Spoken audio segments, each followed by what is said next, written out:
Hello guys, welcome to our channel The Physiopath Stalker Part 1. Chapter 1 कौन है? जरूरी सूचना। यह एक काल्पनिक कहानी है जो पूरी तरह मनोरंजन के उद्देश्य पर आधारित है। इसमें किसी भी आइडल या इंसान का अनादर नहीं किया गया है। हम सभी आइडल्स का सम्मान करते हैं और प्यार करते हैं। कृपया इस कहानी को काल्पनिक रूप से समझें। कहानी की शुरुआत कोरिया में रहने वाली एक कॉलेज स्टूडेंट, छाया, से होती है। छाया, जो कि अपने माँ बाप के बिना अनाथ थी। कहानी को इस तरह पढ़े और महसूस करे जैसे ये वास्तव में आपके साथ हो रहा है। तो चलिए शुरू करते हैं। रात का वक्त। मैं कॉलेज से घर लौट रही थी। क्लासेस ज्यादा होने की वजह से काफी लेट हो चुकी थी। चारों तरफ अंधेरा सा छाया हुआ और हल्की बारिश हो रही थी। हर तरफ सन्नाटा। मौसम का आनंद लेते हुए मैं सुनसान रास्ते से जाने लगी। अचानक तभी एक आवाज आती है। मैं अपनी जगह पर रुकती हुई चारों तरफ देखा, पर वहां दूर दूर तक कोई नहीं था। मुझे ज्यादा नहीं सोचना चाहिए, हो सकता है बिजली की आवाज हो। खुद से कहती हुई वापस चलना शुरू कर दिया। जैसे ही मैंने दोबारा चलना शुरू करा, वह आवाज फिर से आने लगी। इस अंधेरी जगह में मेरा पीछा कौन कर रहा है? मैंने इधर उधर देखते हुए कहा, लेकिन सीटी की आवाज के अलावा वहां पर कोई नजर नहीं आ रहा था। इसको इग्नोर करके मैंने वापस चलना शुरू किया। जैसे जैसे मैंने कदम बढ़ाए, वह आवाज मेरे कदमों के साथ और नजदीक से आने लगी। वह आवाज सुनकर मुझे बारिश में ही पसीना आने लगे थे। फिर डर के मारे में भागती हुई सुरक्षित घर पहुंचकर जल्दी से दरवाजा बंद कर दिया। उस आवाज के डर से मेरे पसीने छूट जाते हैं और दिल की धड़कनें बढ़ने लगी थी। छाया अपने रूममेट के साथ घर पर अकेले थी है, जो छुट्टियों पर गई हुई है। माता पिता के बिना घर पर रहना बेहतर है और उतना ही खतरनाक भी है। गहरी सांसें लेती हुई मैं अपने कमरे में गई और अपने कपड़े बदल कर सो गई। अगला दिन सुबह जब उठकर जैसे ही मैंने विंडो खोली, रुको, यह क्या है? एक गुलाब। मैंने खिड़की से बाहर झांक कर देखा, लेकिन ये यहाँ आया कैसे? मेरे यहाँ तो कोई गार्डन भी नहीं। शायद कोई चिड़िया गिरा गई हो। पाइप से तो कोई आएगा नहीं। फिर मैंने उस गुलाब को उठा लिया, ये सोचकर शायद मैं ज्यादा सोच रही हूँ, और नाश्ता कर कर जल्दी से कॉलेज जाती हूँ। आज भी कल की तरह ज्यादा क्लास होने की वजह से मुझे कॉलेज में देर तक रुकना पड़ा। शाम का समय मैं कॉलेज से घर के लिए निकलती हूँ। कुछ दूरी पर जाने के बाद मुझे महसूस हुआ शायद कोई मेरा पीछा कर रहा है। अपनी जगह पर रुककर जैसे ही मैंने पीछे मुड़कर देखा तो कोई इंसान मुझसे थोड़ी दूरी पर चलकर आ रहा था। उसको देखकर मैं बिना कुछ कहे अपने घर के रास्ते और तेज चलना शुरू करा। क्या कोई मेरा पीछा कर रहा है? नहीं नहीं। फिर मैंने दोबारा पीछे मुड़कर देखा तो वहां कोई नहीं था। शायद मैं ज्यादा ही सोच रही हूँ। उद्धरण चिन्ह। फिर मैंने तेजी में कदम बढ़ाए और जल्दी से घर पहुंचकर मोबाइल चार्जिंग पर लगाती हुई आराम से बिस्तर पर लेटकर आंखें बंद करी। जैसे ही मैंने आंखें खोली, वही वही आवाज सीटी जो कल रास्ते में आ रही थी, मेरे कानों में जोर जोर से आने लगी। मैंने जल्दी से बिस्तर से उठकर लाइट बंद कर दी और खिड़की से बाहर देखा, पर वहां कोई नहीं था। अब आवाज भी आना बंद हो गई थी। मैंने 2 घंटे पढ़ाई करी, फिर सोने के लिए बिस्तर पर लेटकर सोचने लगी। आंख बंद करके जैसे ही मैंने सोने की कोशिश की, मुझे अजीब सा महसूस हुआ, जैसे मैं खुद की सांसें सुन पा रही हूँ। कंफर्म करने के लिए मैंने अपनी सांस रोक कर देखा तो सांसों की आवाज लगातार आ रही थी। ये सुनकर मेरा दिल घबरा गया और डर के मारे मैं बिस्तर से लाइट खोलने उठी। तभी किसी ने मुझे पीछे से पकड़कर बिस्तर पर लेटा दिया और दोनों हाथ पकड़कर मेरे ऊपर कोई चढ़ा। डर के मारे मेरे पसीने छूटने लगे और मैं जोर जोर से चिल्लाने लगी, छोड़ो मुझे। उसने अपने हाथ से मेरा मुंह बंद कर दिया। मैं उसका चेहरा नहीं देख पा रही थी, इतना अंधेरा है यहाँ। वो शख्स मेरे चेहरे के करीब आया और बोला, तुम मुझे प्यार नहीं करती, ये मुझे बहुत बुरा एहसास दिलाता है। ये पहली बार था जब मैंने उसे सुना। जैसे ही उसके मुंह से ये निकला, मेरे दिल की धड़कनें बढ़ गई। मैंने अपना मुंह चुराते हुए बोलने की कोशिश की, पर मेरा कोई बॉयफ्रेंड नहीं है। तुम कौन हो? इतने में दरवाजे की घंटी बजती है। वो शख्स मेरे कान के पास आकर बोला, उन्हें कुछ मत बताना। इतना कहकर उसने मेरे हाथ छोड़ दिए। भागती हुई मैंने जल्दी से कमरे की लाइट ऑन कर ली, पर वो पहले ही खिड़की से भाग चुका था। उफ, मेरा दिल कहते हुए मैंने खींच खींच कर सांसें ली, फिर दरवाजा खोलने नीचे गई। डरती हुई मैं दरवाजे के पास पहुंची और दरवाजे खोला तो वहां मेरी दोस्त नोटबुक लेकर खड़ी थी। वह मेरी तरफ देखते हुए बोली, सॉरी तुम्हें रात में परेशान करा पर मुझे काम में तुम्हारी हेल्प चाहिए। मैंने थोड़ी देर तक खामोश रहने के बाद उसे अंदर आने को कहा। वह अंदर आकर सीधा मेरे रूम में चली गई। इधर मैं डर के मारे वह सब जो अभी अभी कुछ देर पहले हुआ था उसे सोचने लगी। चैप्टर 2 पार्ट 1 एक कंप्लेंट। हेलो दोस्तों, द साइकोपैथ स्टॉकर चैप्टर 2 में आपका स्वागत है। उम्मीद करती हूँ आप लोग अच्छे होंगे। स्माइल। तो चलिए कहानी में आगे बढ़ते हैं। खुद को शांत रखते हुए मैं अपने कमरे में गई। जैसे ही मैं कमरे में पहुंची मेरी दोस्त ने मेरी ओर देखते हुए कहा, छाया सब ठीक तो है, तुम घबराई हुई लग रही हो। उसकी ये बात सुनकर मैंने खुद को शांत रखने की कोशिश की और कहा, वो कुछ नहीं, तुम अपनी नोटबुक दिखाओ, क्या परेशानी आ रही है, पहले उसको हल करते हैं। उसने हाँ में सर हिलाते हुए अपनी नोटबुक दी और फिर हम दोनों काम में लग गए। 1 घंटे बाद, बस बहुत हुआ छाया, कुछ तो परेशानी है तुम्हारे साथ, बताओ मुझे, कहते हुए उसने नोटबुक को साइड में रखा और मेरा हाथ पकड़कर सवाली निगाहों से मेरी ओर देखने लगी। उसका मुझे इस तरह से देखना मेरा डर और घबराहट दोनों बढ़ा रहा था। कुछ नहीं बस कहकर मैंने पहले इधर उधर देखा। मेरा अजीब सी हरकतें देखकर वो समझ चुकी थी कुछ तो परेशानी है मुझे।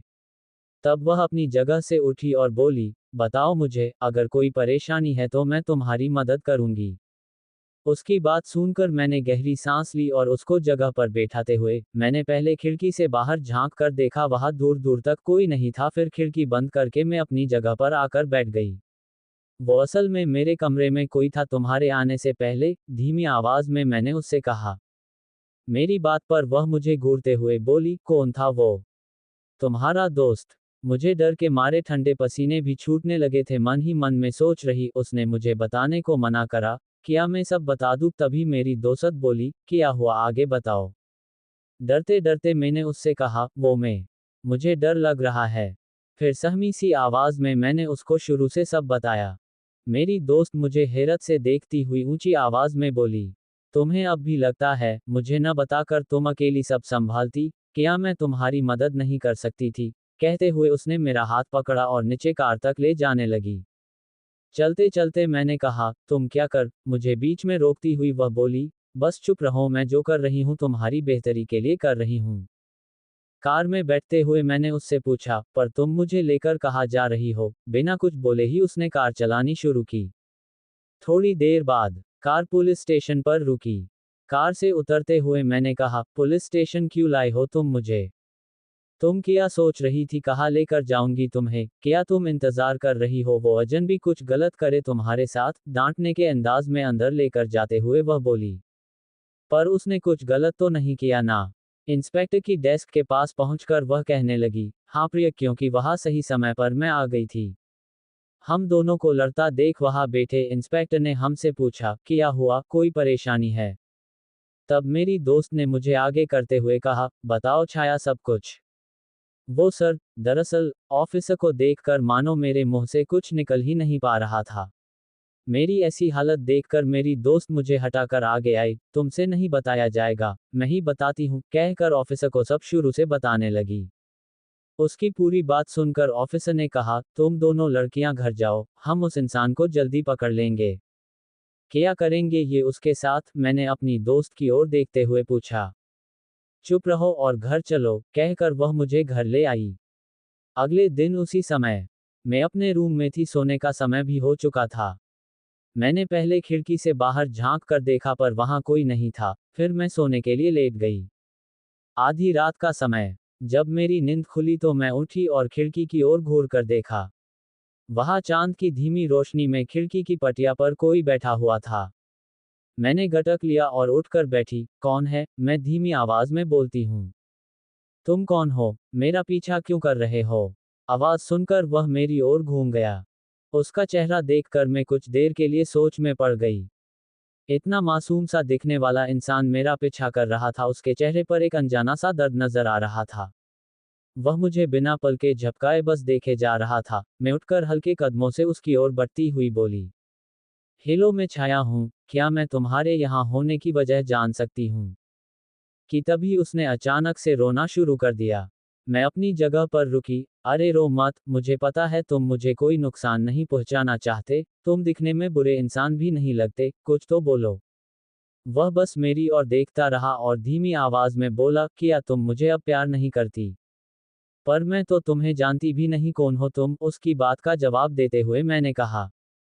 तभी वह खिड़की से कूदकर कमरे के अंदर घुस आया और मेरे करीब आकर धीमी आवाज में बोला, उस दिन तुमने मेरा गुलाब उठाया था, मैं जानता हूं कि तुम मुझे जानती हो। नहीं, वो तुम्हारी गलत फहमी है, मैं सच में तुम्हें नहीं जानती। कहते हुए मैंने एक कदम पीछे लिया। तभी अचानक उसने मुझे दीवार पर धक्का दिया और अपने दोनों हाथों से मेरे कंधों को कसकर पकड़कर बोला, तो तुम कहना चाहती हो कि तुम मुझसे प्यार नहीं करती अब? चोडो, मुझे दर्द हो रहा है। अपने आप को छुड़ाने की कोशिश करते हुए मैंने दर्द भरे लफ्जों में उसकी आंखों में आंखें डालते हुए कहा। The story junction 01 chapter 3 part 1 अनजाना रिश्ता। हेलो दोस्तों, द साइकोपैथ स्टॉकर चैप्टर 3 में आपका स्वागत है। उम्मीद करती हूँ आप लोग अच्छे होंगे। स्माइल। तो चलिए कहानी में आगे बढ़ते हैं। मैंने उसकी आंखों में देखा, उसकी आंखों में अजीब सा दर्द था, जैसे वो मुझे कुछ बताना चाहता था। तभी मेरे चतुर दिमाग में आइडिया आया, अगर मैं इसके साथ अच्छा व्यवहार करूं तो हो सकता है वह भी सामान्य व्यवहार करे, क्योंकि जब मैं रूड हो जाती हूं और कहती हूं कि मैं उसे नहीं जानती या उससे प्यार नहीं करती, तो वह आक्रामक हो जाता है। चलो ठीक है, मैं अपने डाउट को क्लियर करके देखती हूँ, सोचते हुए कहा।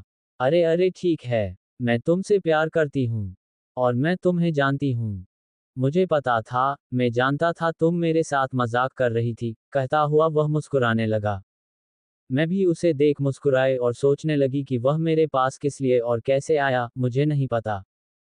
मैं बस इतना जानती थी कि जब मैं उसके साथ रूड व्यवहार करती हूँ तो वह असहनीय हो जाता है। मैं ये सोचकर मुस्कुराई, शायद वह दिमाग का मरीज है। तभी उसने कहा, मैं तुम्हें एक बार गले से लगा सकता हूँ? उसका बचकाना सा सवाल सुनकर मैंने हाँ में सिर हिलाया। तो उसने धीरे से मुझे अपने सीने से लगाते हुए बहुत ही धीमी आवाज में कहा, मेरे पास तुम्हारे अलावा कोई नहीं है। जब तुमने मुझसे कहा कि तुम मुझे प्यार नहीं करती तब मुझे बहुत बुरा लगा।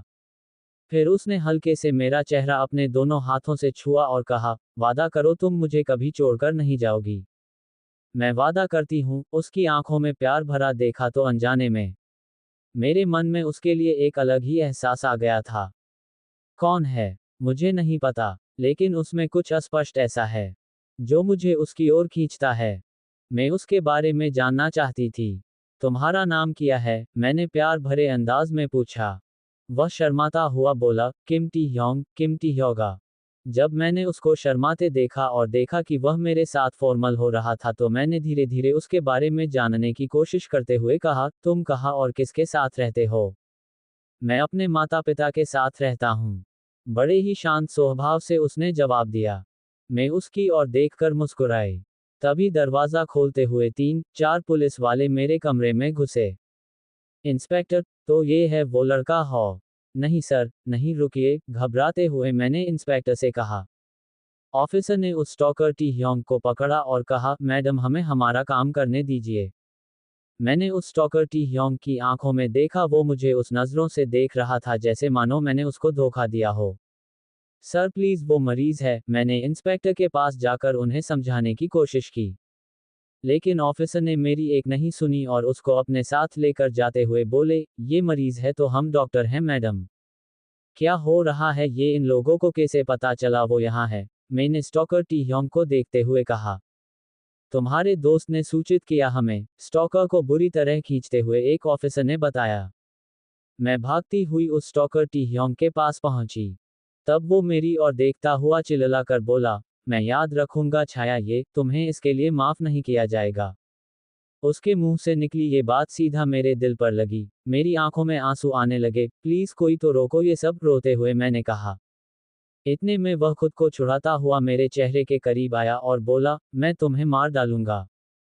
तभी ऑफिसर उसको खींचकर अपना साथ ले गए। इधर मैं अकेली खड़ी सोच में रोने लगी। अब मैं क्या करूं? कहते हुए मुझे ऑफिसर की बात याद आई कि उन्हें मेरी दोस्त ने बताया। तभी मैं अपने दोस्त के घर गई। वहां पहुंचकर दरवाजा खटखटाया। जैसे ही वह बाहर आई, बिना कुछ सोचे समझे मैंने बोलना शुरू कर दिया, अब खुश क्या तुम्हें जरूरी नहीं लगता कि पुलिस को सूचित करने से पहले कम से कम मुझे बताओ? तब वह मुझे हैरत में देखती हुई बोली, क्या तुम पागल हो? मैंने उसे तुम्हारी खिड़की से अंदर आते देखा था, तभी सूचित किया। मैं तुम्हारी दोस्त हूँ। मैं शांत खड़ी थी और बस रो रही थी। मेरी दोस्त मुझे रोता देखकर बोली, अरे, अब क्या? मैंने रोते हुए उससे कहा, वह मासूम है। मैं उसे जानती हूँ। मैंने उसकी आंखें देखी हैं। मुझे लगता है कि वह मरीज है। मेरी दोस्त मुझे चुप कराते हुए कहने लगी, तुम ऐसा क्यों सोचती हो? अगर वह झूठ बोल रहा होगा, तो क्या होगा?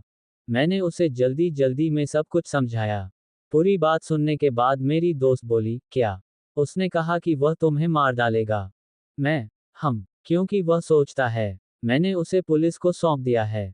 उसको समझाते समझाते मेरा दिमाग फटा जा रहा था, तब मैंने चेत कर कहा, आह, छोड़ो। अब बाकी मैं खुद निपट लूंगी। कहते हुए मैं अपने घर गई। वहां खिड़की पर खड़े होकर सोचने लगी, मेरी वजह से वह मुसीबत में पड़ गया, अब मुझे ही उसको छुड़ाना होगा। और ऐसे ही पूरी रात बीत गई। मैं जब भी मैं सोने की कोशिश करती, उसका दर्द भरा चेहरा मेरी आंखों के सामने आ जाता और मेरा दिल घबराने लगता था। अगले दिन, बिना कुछ खाए पिए मैं पहले तैयार होकर पुलिस स्टेशन पहुंची और वहां ऑफिसर के पास जाकर कहा, सर मैं छाया। कल जो मैंने कंप्लेंट की थी स्टोकर की, वो कंप्लेंट मुझे वापस लेनी है। आप प्लीज उसको छोड़ दीजिए।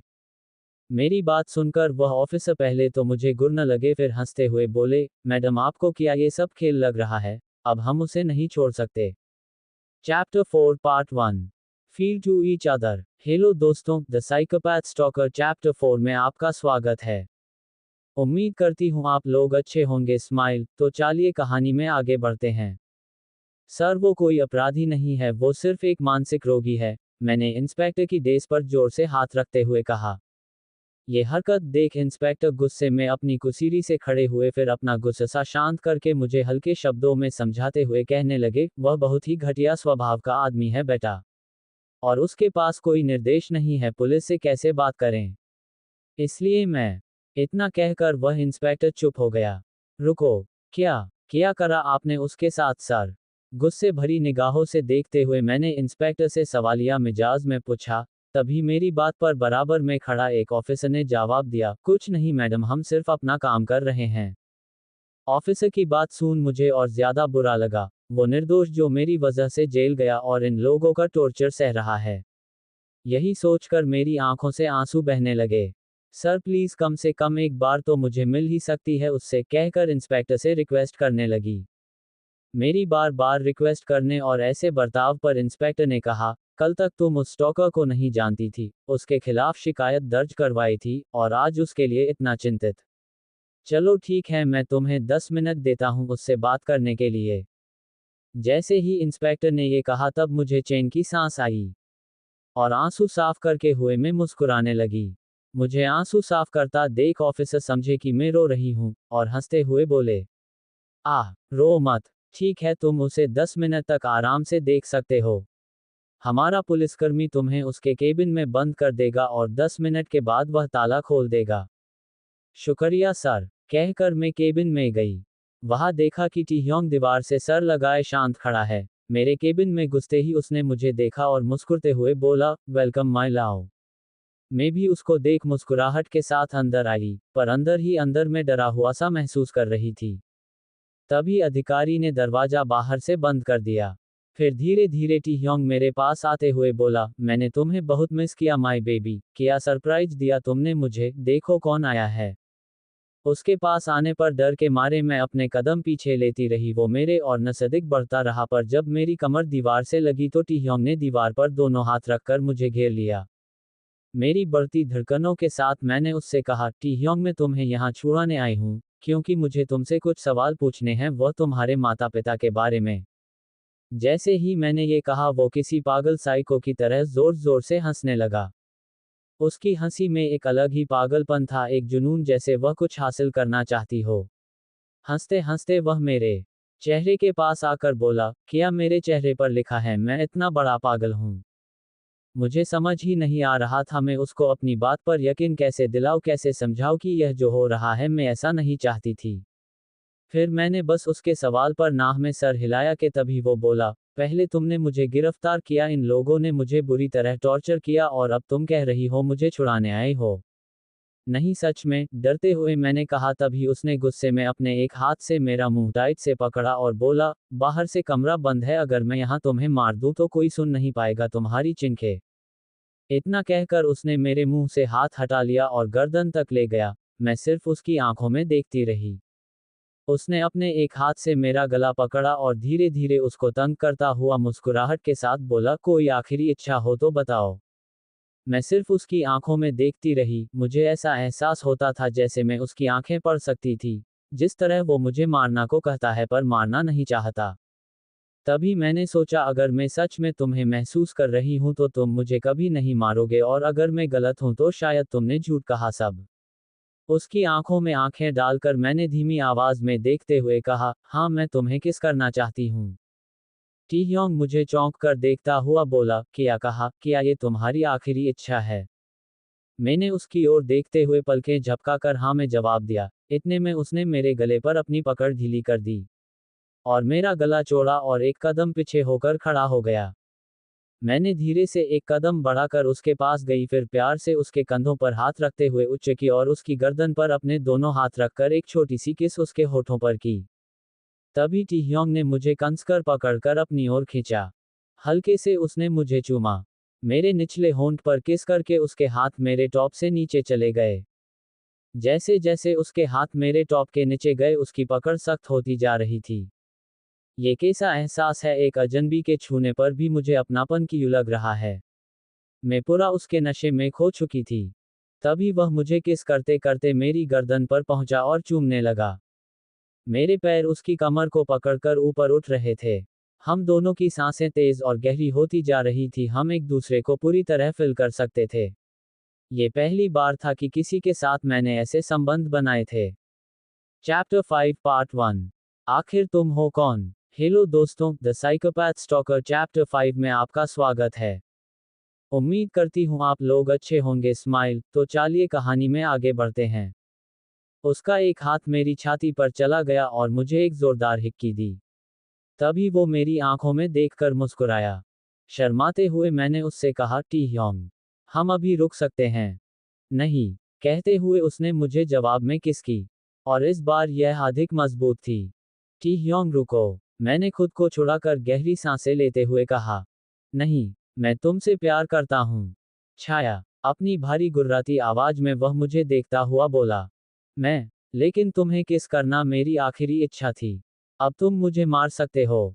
कहकर मैंने उसका हाथ खुद पर से हटाया। वह रुका और मुझे घूर कर देखा। टी ह्योंग, मैं तुम्हें कभी नहीं मार सकता छाया। मैं तुमसे प्यार करता हूँ। तभी मैंने उसको सही से देखा और मुझे कुछ ऐसा दिखा और मैंने उससे पूछा, टी ह्योंग, वह क्या है? उसके शरीर पर कुछ लाल निशान थे और कुछ नीले भी। मैं? ये कैसे हुआ? T Hyeong, police. Oh my God, मन ही मन में सोच रही, जो मेरा डर था वह सच निकला। फिर मैंने धीरे से उसके घाव पर हाथ फेरा। जैसे ही मैंने उसके घाव पर हाथ लगाया वह दर्द से कर्राहने लगा। उसी समय दरवाजा खुला और एक पुलिसकर्मी अंदर आते हुए बोला, मिस छाया, आपका समय समाप्त हो गया है। आप अब जा सकते हैं। क्या मैं 5 मिनट और रुक सकती हूँ? प्लीज, मैंने पुलिसकर्मी की ओर देखते हुए कहा। इतने में पुलिसकर्मी के पीछे से इंस्पेक्टर ने भी केबिन में आए और कहने लगे, सुनो बेटी, हमें अपना कर्तव्य निभाने दो, तुम जाओ अब यहाँ से। गुस्से भरे अल्फाज में मैंने इंस्पेक्टर से कहा, लेकिन सर, वह निर्दोष है। जिस तरह से आपने उसे टॉर्चर किया, मैंने उसके शरीर के निशान देखे हैं। ये सही नहीं है सर। वह कोई हत्यारा नहीं है। इंस्पेक्टर मेरी ओर देखकर बोली, यह आदमी बहुत बड़ा साइकोपैथ है। जानवर है। जानवर की तरह गुर्राता है। उसने हमारे एक पुलिसकर्मी को मारने की कोशिश की थी। इंस्पेक्टर की बात सुनकर मैंने टी ह्योंग की ओर देखा, फिर इंस्पेक्टर से कहा, सर वह एक साइकोपैथ पेशेंट है, उसे जेल की नहीं इलाज की जरूरत है। इंस्पेक्टर मुस्कुराए, यह आपकी चिंता का विषय है मिस छाया, आप अब जा सकती हैं। कहकर मुझे बाहर का रास्ता दिखाने लगे। मैं निराश होकर वहां से जा ही रही थी, तभी टी ह्योंग ने मेरा हाथ पकड़ा और बोला, ये कहीं नहीं जाएगी।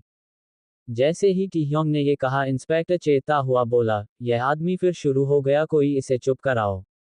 उद्धरण चिन्ह। ताह्युंग। मैं कल आऊंगी। कृपया शांत रहो। कहते हुए मैंने उससे हाथ छुड़ाने की कोशिश की पर टी ह्योंग ने और कसके मेरा हाथ थामा और ऊंची आवाज में बोला, मैंने कहा। नहीं, छाया कहीं नहीं जा रही है। मैं उसकी आंखों में देखने लगी, उसकी आंखें खून से लाल होने लगी थी। वह गुस्सा था, ऐसा लग रहा था जैसे उसका बस चले तो वह अभी सबको मार दे। तभी इंस्पेक्टर जोर से ऑफिसर से बोले, अगर वह नियंत्रण से बाहर हो जाए तो उसे झटका दो। और इस लड़की को बाहर ले जाओ। रुको क्या? कैसा झटका? मैंने इंस्पेक्टर को देखते हुए पूछा।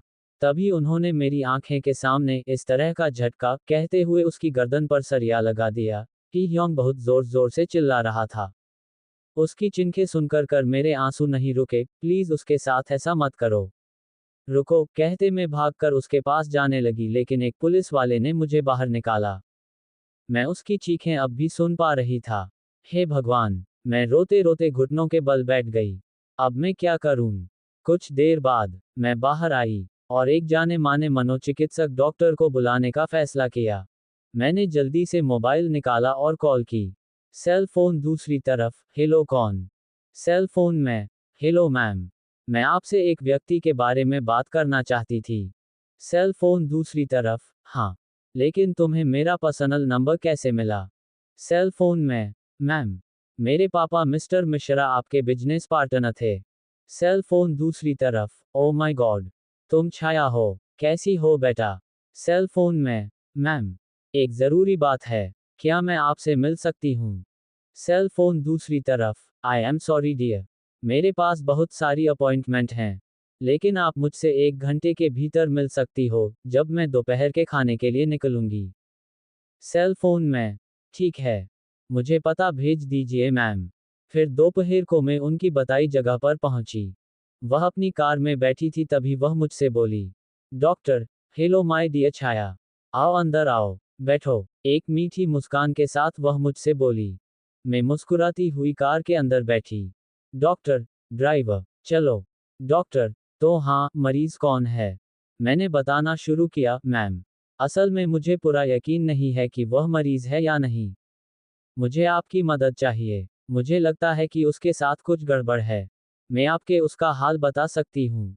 डॉक्टर मेरी बात पर हामी भरते हुए कहने लगी, ठीक है प्रिय, मुझे शुरू से बताओ। फिर मैंने डॉक्टर को शुरू से सब बताना शुरू करा। वह मेरी बात पूरी हुए बिना बीच में बोली, उसने क्या कहा? वह तुम्हें मार डालेगा। मैंने हाँ में सर हिलाते हुए कहा, जी मैम। डॉक्टर, ठीक है फिर क्या हुआ? तब मैंने उन्हें पूरी बात बताई। डॉक्टर की आंखें चौड़ी हो गई। वह अपने चेहरे पर हाथ रखकर मेरी बात सुन थोड़ी देर खामोश हो गई। कि तभी ड्राइवर ने कहा, ड्राइवर, मैम, हम आपके क्लिनिक पर पहुंच गए हैं। फिर मैंने डॉक्टर खामोश देखकर उनसे पूछा, मैम, क्या वह मरीज है या ये सामान्य लोगों में भी हो सकता है? फिर डॉक्टर ने सवाली निगाहों से मेरी ओर देखा और मेरे साथ आओ कहते हुए मुझे अपने क्लिनिक ले गई।